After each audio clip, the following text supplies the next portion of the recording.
par ta vie, que tes silences et tes mots traduisent sa présence.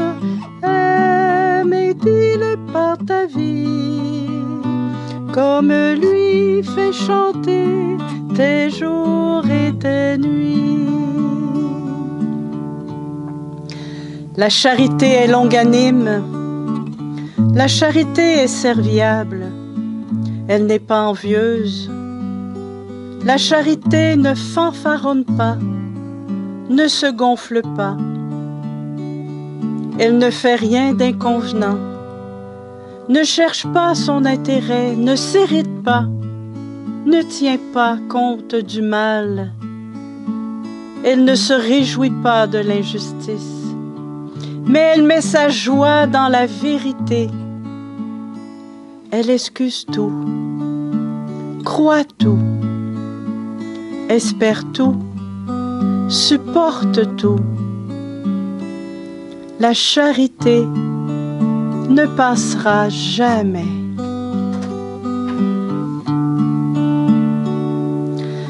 Aime et dis-le par ta vie, que tes silences et tes mots traduisent sa présence.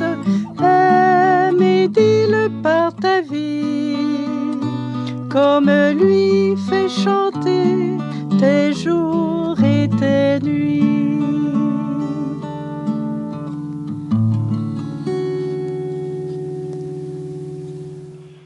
Bonjour, bienvenue à toi aujourd'hui.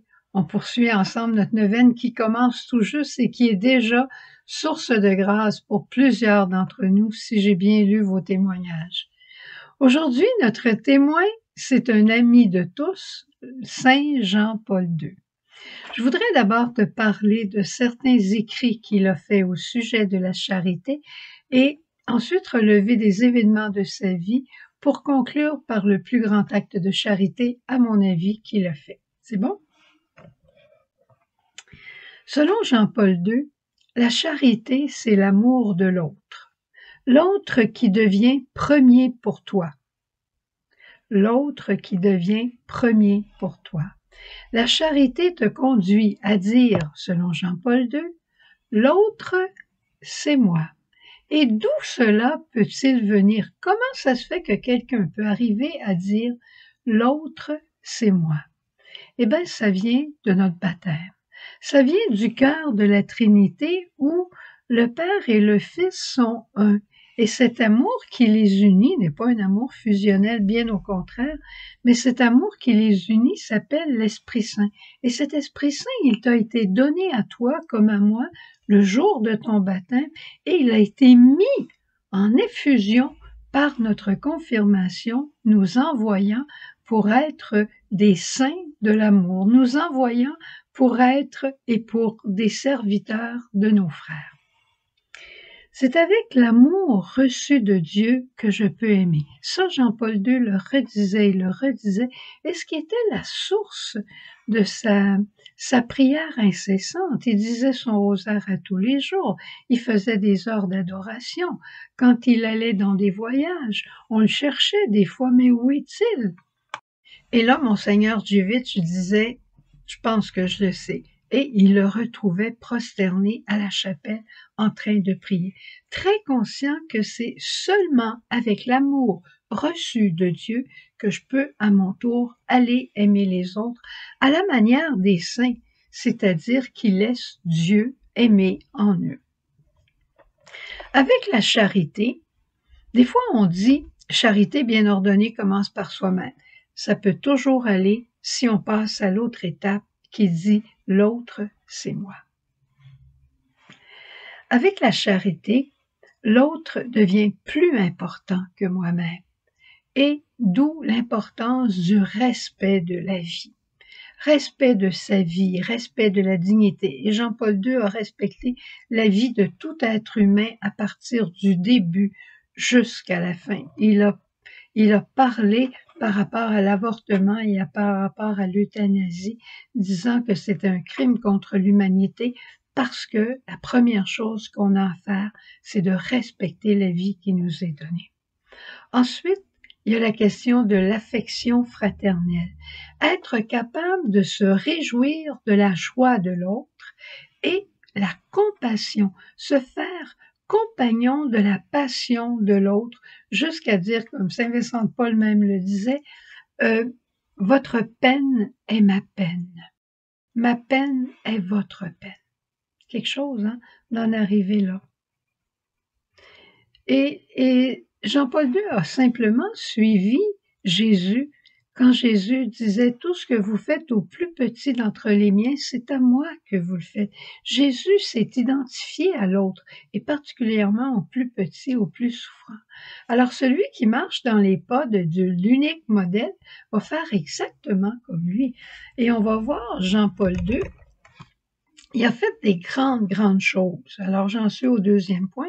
Il a fait des grandes choses, le respect de la vie, l'arrêt des guerres. Pour lui, c'était inconcevable, les guerres. Et il disait plus jamais de guerre, jamais de guerre. Il a lui-même été un grand participant de la chute du mur de Berlin. Jean-Paul II a voulu consoler les peuples aussi. Il a fait beaucoup de voyages, particulièrement en Afrique. Il a fait beaucoup de voyages et en Asie pour consoler les peuples qui avaient besoin de sa présence de pape pour dire que, à travers leur douleur, Dieu était avec eux. L'homme de la compassion des peuples opprimés. Il a aussi aimé beaucoup les jeunes. Il a fait la JMJ pour eux autres. Pour lui, la prière, c'était capital. Et quand il parlait des œuvres de miséricorde, il va dire que parmi les œuvres, on a les œuvres connues, donner à manger, donner à boire, visiter les malades, visiter les prisonniers. Il y a toutes ces œuvres-là. Mais il disait la première œuvre de miséricorde, c'est la prière. Et c'est dans ce sens-là que j'en arrive à mon troisième point, où ici, là, c'est à la fin de la vie de Jean-Paul II. À la fin de la vie, je t'en ai déjà parlé quand il a fait l'échange de son cœur avec celui de la Vierge Marie. Il a dit, « Il est possible que des justes souffrent, car les auteurs du mal ne peuvent l'expier eux-mêmes. » Tu souffres probablement, tout le monde, on a notre croix, on a notre forme de souffrance. Est-ce qu'on est prêt à la prendre? Et à la prendre pour ceux qui sont pas capables d'expier leurs propres péchés, pour ceux qui sont pas capables de se tourner vers Dieu. Jean-Paul II l'a fait. Il dit, la souffrance des justes est donc nécessaire pour que les autres ne soient pas précipités dans les abîmes de l'enfer. Grâce au martyre des innocents, ce qu'il appelle le martyre blanc, ces méchants peut-être seront sauvés de la mort éternelle et recevront la grâce d'une souffrance qui purifie.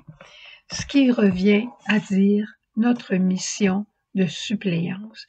Notre mission de suppléance, l'offrande de nos souffrances, l'offrande de notre vie en communion avec les souffrances de tous ceux qui vivraient la même chose pour les âmes des pauvres pécheurs. Et c'est la Vierge Marie qui a vraiment poussé la Vierge de Fatima, qui a inspiré à Jean-Paul II le sacrifice de sa vie jusqu'au bout pour que des âmes soient sauvées. Et ça a été la grande marque de sa charité. Et ça, c'est à notre portée. Ce qui est à notre portée, le Seigneur nous invite à le vivre, c'est à notre portée d'offrir ce que nous vivons. Peut-être qu'à travers les guerres, on a des personnes qu'on voudrait voir disparaître de la planète. Le Seigneur peut-être nous demande d'offrir nos malaises, nos douleurs, nos peines, nos souffrances pour ces personnes-là. Tu vas me dire, ils ne le méritent pas. Ils sont des enfants de Dieu, comme toi et moi. Et Dieu les veut tous ensemble, un jour réunis dans sa gloire. Alors, on entre dans cette charité qui va beaucoup plus loin que charité bien ordonnée commence par soi-même. Pas vrai? Au revoir. Jésus,